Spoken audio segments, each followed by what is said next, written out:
Latest, Jay.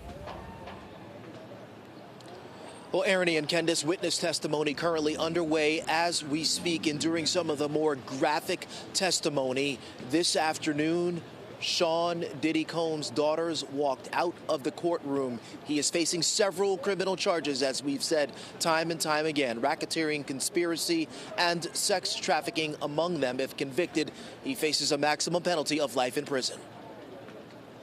A hotel security employee kicking off witness testimony Monday on day one of Sean Diddy Combs' racketeering and sex trafficking trial. Combs' mother and several of his children present. They watched intently as the prosecution began the afternoon session by playing the raw, unedited version of the 2016 hotel surveillance video showing Combs assaulting his former girlfriend, Cassie Ventura.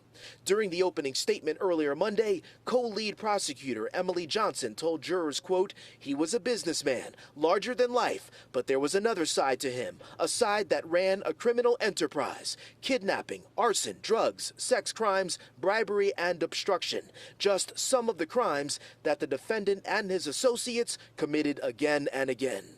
Johnson went on to tell the jury about what she described as Combs' violent and sexually abusive history with a former female employee and two ex-girlfriends, including Ventura, alleging that on one occasion, quote, "he beat her brutally and flung her around like a rag doll," and that Diddy allegedly forced her into his so-called freak-offs, adding, quote, "for almost half of the week of every week, she was forced to perform sex acts she did not want to." Lead defense co-counsel Tenny Garagos did not shy away from or try to justify Combs' conduct. This is a case about voluntary adult choices and about her client's, quote, "private personal sex life, which has nothing to do with his business."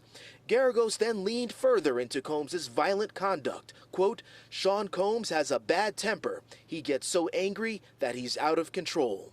She went on to tell jurors, quote, "There may be multiple points where you think he is a jerk or mean. He is charged with running a racketeering enterprise. That violence is not sex trafficking, and it is not prostitution. It is called domestic violence. It is called assault. We take full responsibility that there was DV in this case. DV is not sex trafficking."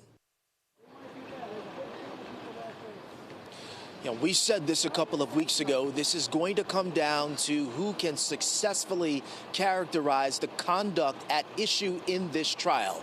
Will the prosecution be able to convince the jury that this conduct amounted to racketeering and sex trafficking, or will the defense be able to convince the jury that this is a lifestyle matter? And as we heard today, this is a matter of a person who engaged in domestic violence assault. We are expecting Cassie Ventura to take the stand. That testimony certainly expected to be compelling. We're live outside federal court in Lower Manhattan this afternoon. Jay Dow, Pix 11 News.